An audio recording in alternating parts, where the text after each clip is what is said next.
कर्मचारियों की हाजिरी हो या वेतन, हाफ डे हो या नाइट ड्यूटी, सबका रखो पूरा हिसाब। पूरे स्टाफ को मैनेज करो एक साथ एक ही ऐप पर। डाउनलोड पगार खाता। पिछले कुछ दिनों से उत्तर प्रदेश की सियासत को लेकर कई तरह की चर्चा गर्म है। मुख्यमंत्री योगी आदित्यनाथ ने लगातार दिल्ली में कई मीटिंग्स की, तमाम शीर्षस्थ नेताओं से वो मिले। उसके पहले लखनऊ में भी संघ से लेकर बीजेपी के संगठन की तमाम बैठक हुए। लेकिन इन मंथनों से क्या निकला, हम जानने की कोशिश करते हैं। हमारे साथ केशव मौर्य हैं, जो कि डिप्टी सीएम हैं और बीजेपी के सबसे बड़े ओबीसी चेहरे। सर, स्वागत है आज तक में। ये बताइए कि हम लोग लगातार देख रहे हैं कि पहले 3 दिन तक बीएल संतोष जी ने यहां मीटिंग ली, संगठन से मीटिंग हुई, सरकार से मीटिंग हुई, मंत्रियों से मुलाकात हुई। फिर मुख्यमंत्री योगी आदित्यनाथ दिल्ली गए, वहां अमित शाह से मिले, प्रधानमंत्री से मिले, जेपी नड्डा से मिले। आपको क्या लगता है इस इतने मंथन से क्या निकलने वाला है? देखिए, यह जो आप मंथन शब्द का प्रयोग कर रहे हैं, मुझे लगता है कि यह शब्द चयन सही नहीं है। भारतीय जनता पार्टी में इस प्रकार की निरंतर चलने वाली प्रक्रिया है। जैसे हमारे राष्ट्रीय संगठन महामंत्री आदरणीय बीएल संतोष जी का उत्तर प्रदेश आगमन होना, जिस भी राज्य में विधानसभा के चुनाव होने होते हैं, लगभग 1 वर्ष पहले हमारे संगठन महामंत्री जो राष्ट्रीय होते हैं वो आते हैं और चुनावी तैयारी की दृष्टि से जो एक दिशा निर्देश, मार्गदर्शन देना हो तो देते हैं। कोविड था, इसलिए 1 वर्ष पहले नहीं आ पाए। अब बंगाल आदि के चुनाव थे, उसमें व्यस्त थे, तो इस समय आए। तो चुनावी तैयारियों की दृष्टि से समीक्षा भी किए। पंचायत चुनाव की दृष्टि से भी हम कैसे जिला पंचायत और क्षेत्र पंचायत के अध्यक्ष पद पर, चूंकि पंचायत चुनाव संपन्न होने के बाद जीतेंगे, तो हमें अधिक सीटों पर लगता है कि भाजपा पंचायत के चुनाव में भी विजय प्राप्त करेगी।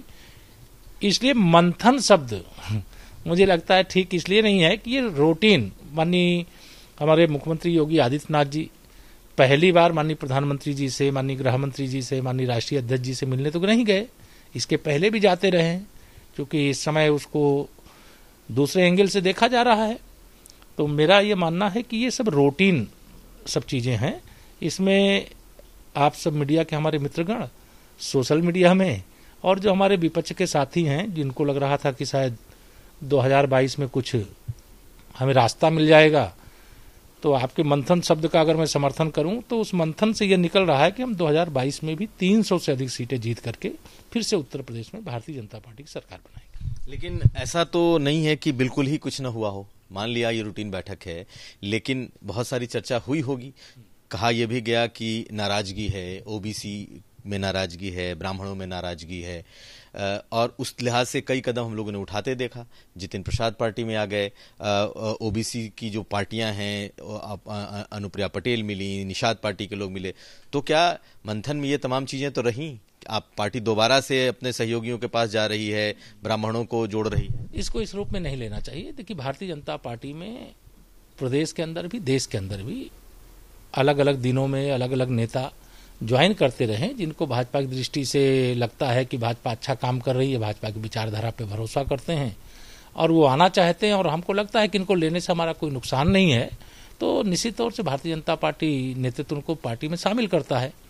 जहाँ तक अनुप्रिया पटेल जी की बात है, वो मिर्जापुर की भाजपा की हमारे गठबंधन साथी के नाते सांसद हैं। अब मिलना माननीय गृह मंत्री जी से, उसको दूसरे रूप में देखना मुझे लगता है उचित नहीं है। आदरणीय संजय निषाद जी भी गए थे मिलने के लिए, उनके साथ उनके सुपुत्र जो भाजपा के सांसद श्री प्रवीण निषाद जी हैं, वह भी गए थे। तो जाना, मिलना या तो कभी भी कोई कर सकता है, लेकिन इसको मैं ये देखा जरूर कि उसको अलग तरीके से इस समय मीडिया में चल जरूर रहा है, चलाया भी जा रहा है, सोशल मीडिया में चलाया जा रहा है। लेकिन मैं मानता हूं कि पिछड़ा वर्ग पहले भी भारतीय जनता पार्टी के साथ था और आज भी भारतीय जनता पार्टी के साथ है, और 2022 के चुनाव में, 2024 के चुनाव में, आने वाले जो आगामी चुनाव उनमें भी भाजपा के साथ रहेगा। क्या ये माना जाए कि जिस तरीके से अमित शाह ने मीटिंग ली है, अमित शाह से ये लोग मिले हैं, तो आने वाले समय में आपके गठबंधन में ये दल और मजबूती से आएंगे और अमित शाह जी का रोल उत्तर प्रदेश के में जो चुनाव होने हैं उसे लेकर ज्यादा बढ़ेगा, गठबंधन आदि जो चीजें हैं उनके स्तर से तय होंगी? देखिए, हम आदरणीय अमित शाह जी हमारे निवर्तमान राष्ट्रीय अध्यक्ष और उत्तर प्रदेश का बहुत बड़ा अनुभव और देश के गृह मंत्री। इस नाते राष्ट्रीय नेतृत्व तो अगर ऐसा कोई निर्णय लेता है, माननीय गृह मंत्री जी उत्तर प्रदेश पर ध्यान देते हैं, तो मुझे लगता है हमें फायदा और अधिक रहेगा, मार्गदर्शन मिलता है, एक अनुभव जिनके साथ बहुत लंबा जुड़ा हुआ है। बाकी ये मेरा विषय नहीं है, ये तो राष्ट्रीय नेतृत्वकर्ता लोग ही तय करेंगे कि कौन उत्तर प्रदेश के अंदर विधानसभा चुनाव की दृष्टि से मार्गदर्शन करेंगे, कौन आएंगे, कब आएंगे, कैसे आएंगे, यह विषय दिल्ली को तय करना है। लेकिन आपको लगता नहीं है सर, आपको लगता नहीं है, ओबीसी चेहरे के तौर पर देखा जाए तो आपका चेहरा सबसे बड़ा माना जाता है उत्तर प्रदेश में बीजेपी में। जिस तरीके से अनुप्रिया पटेल की पार्टी, निषाद पार्टी या ओम प्रकाश राजभर की पार्टी आप लोगों के साथ रही, उसके बाद रिश्ते भी तल्ख होते गए, ओम प्रकाश राजभर पार्टी गठबंधन से निकाल दिए गए, तो लगता है कोर्स करेक्शन हो रहा है और ठीक की जा रही हैं केंद्रीय स्तर पर इन सब बातों को ठीक किया जा रहा है। देखिए, मुझे लगता है कि हम लोगों के संबंध सदैव, चाहे हमारे जो भी सहयोगी साथी रहे उनके साथ सदैव संबंध अच्छे रहे हैं। किसी विषय को लेकर के किसी के मन में कोई बात होती है और कुछ कहना चाहता है तो राष्ट्रीय नेतृत्व इसीलिए है। हमारी पार्टी कोई सपा बसपा कांग्रेस की तरह प्राइवेट लिमिटेड कंपनी तो है नहीं कि उसके निदेशक निर्धारित हैं, वही जो तय करेंगे वही होगा, बाकी कोई मतलब नहीं है। किसी को लगता होगा कि कोई बात हम उत्तर प्रदेश के अंदर नहीं कह सकते हैं, दिल्ली में जाकर के कह सकते हैं, तो कोई कह सकते हैं, लेकिन मुझे लगता नहीं कि किसी प्रकार का कोई तनाव। 3 बातों पर बड़ी चर्चा हुई, नेतृत्व, साथ साथ ब्यूरोक्रेसी और गठबंधन। तो आपको क्या लगता है कि ये जो गठबंधन की बात सामने आई, गठबंधन जो है वो क्या और बड़ा होगा, अम्ब्रेला और बड़ा होगा? क्योंकि जो भी गठबंधन के साझीदार हैं और संगठन, तो एक तो क्या संगठन में कोई बदलाव देखते हैं और क्या गठबंधन में बदलाव देखते हैं? देखिए, संगठन का जो काम है वो निरंतर कर रहा है और तीव्र गति से कर रहा है, और हम अभी पंचायत चुनाव में विजय प्राप्त करने की दृष्टि से, संगठनात्मक अभियान की दृष्टि से और 2022 के चुनाव की तैयारी की दृष्टि से सारे कार्यक्रम निरंतर चल रहे हैं। और साथ ही कोविड काल के कारण से जो सेवा की जरूरत है वो सेवा भी कर रहे हैं, वैक्सीनीकरण में सहयोग कर रहे हैं और आगे भी सेवा को प्राथमिकता देते हुए और समाज के बीच में बने रहने का यह लक्ष्य है। जहां तक हमारे साथी जो हमारे थे, हमारे हैं और आगे भी वो हमारे रहेंगे।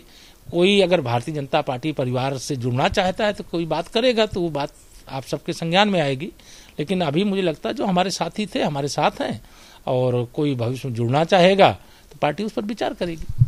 मंत्रिमंडल विस्तार की भी चर्चा है, आपको लगता है कि चूंकि अब 7-8 महीने बचे हैं, कोई मंत्रिमंडल विस्तार होगा, हो सकता है?